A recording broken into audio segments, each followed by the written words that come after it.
السلام عليكم ورحمة الله وبركاته. ازيكم عاملين ايه؟ ان شاء الله النهارده ناويين نعمل مع بعض الكيكة العادية، مقادير بسيطة خالص وان شاء الله تعجبكم.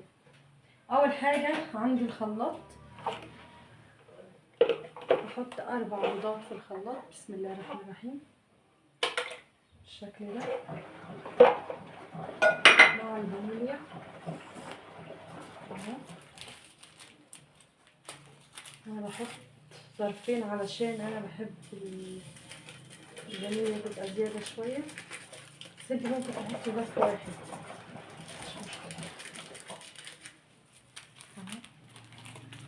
وهحط معاهم كمان كوب من السكر، يبقى 4 بيضات وكوب من السكر، كوب وربع، وهنضربهم كويس في الخلاط. بسم الله الرحمن الرحيم اهو بالشكل ده.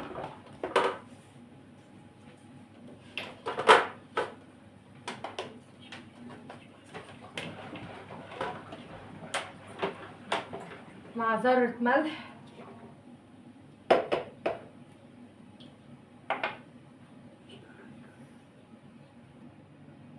ضربت البيض مع السكر في الخلاط لحد ما السكر داب خالص ولون كمان البيض فتح.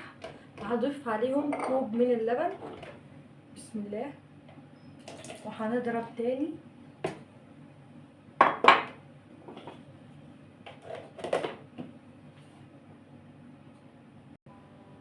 بعد كده اضيف سمنه بالزيت. انا حاطه كوب من السمنه على زيت، سمن بلدي على زيت.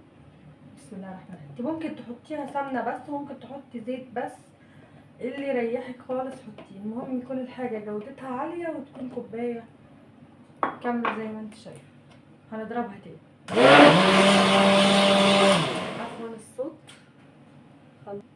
انا كده ضربت كل الخليط مع بعضه، البيض والسكر واللبن والزيت على سمنه وكمان ذره الملح والفانيليا. انا بقى ده اختياري، هحط معلقه قشطه علشان اعزز النكهه بتاعت الكيكه او طعمها، وكمان اخليها لونها افتح. لو عندك القشطه دي حطيها، ما عندكيش عادي مش عامله اي مشكله. وهضرب تاني، وبعد كده هننزل الخليط بقى مع الدقيق. وده بقى الخليط بعد ما ضربناه في الخلاط بقى بالشكل ده. بسم الله الرحمن الرحيم اهو.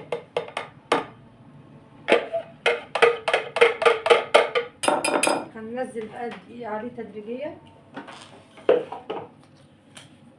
بالشكل ده. بسم الله. دول 3 اكواب من الدقيق، بتعدد الاغراض فاخر، يعني اي دقيق عندك كويس يتعمل. هنضيف وهنقلبه بالمضرب اليدوي العادي. بسم الله الرحمن الرحيم اهو بالشكل ده. هنضيف واحده واحده وكله في اتجاه واحد عشان ما نفرقش الهواء اللي بيدخل جوه الكيك بالشكل ده اهو.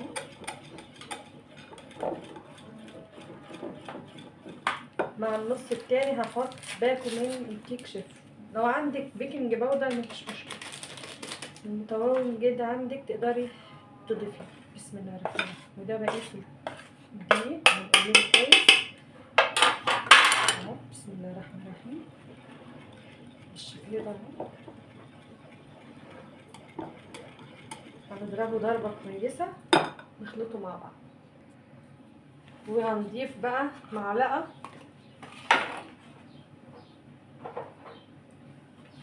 من الخل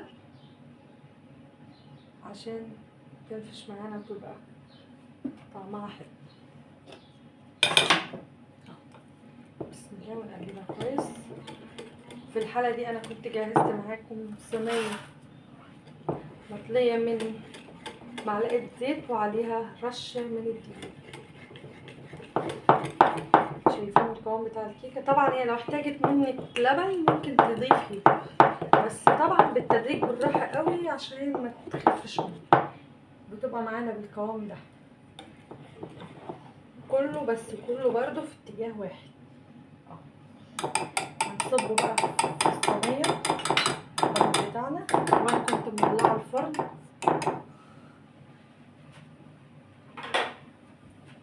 بسم الله الرحمن الرحيم بالشكل ده اهو. بسم الله.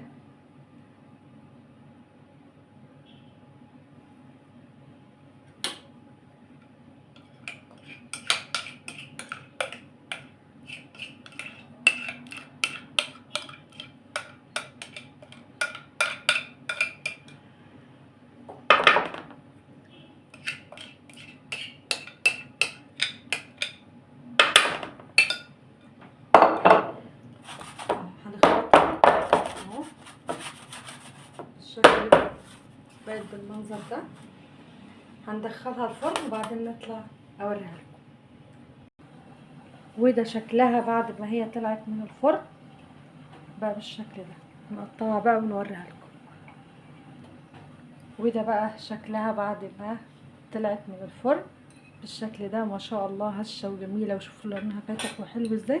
دي عشان معلقه القشطه اللي احنا حطيناها في الخلطه بتاعه الكيك. ربنا يحسن ما بين ايديكم يا رب، يا رب تعجبكم ان شاء الله. هتعجبكم، جربوها. وعايزه بقى لايك ودعوه حلوه. يلا وبالهنا والشفا. باي باي، مع السلامه.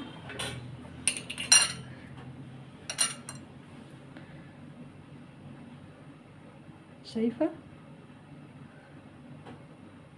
مع السلامه.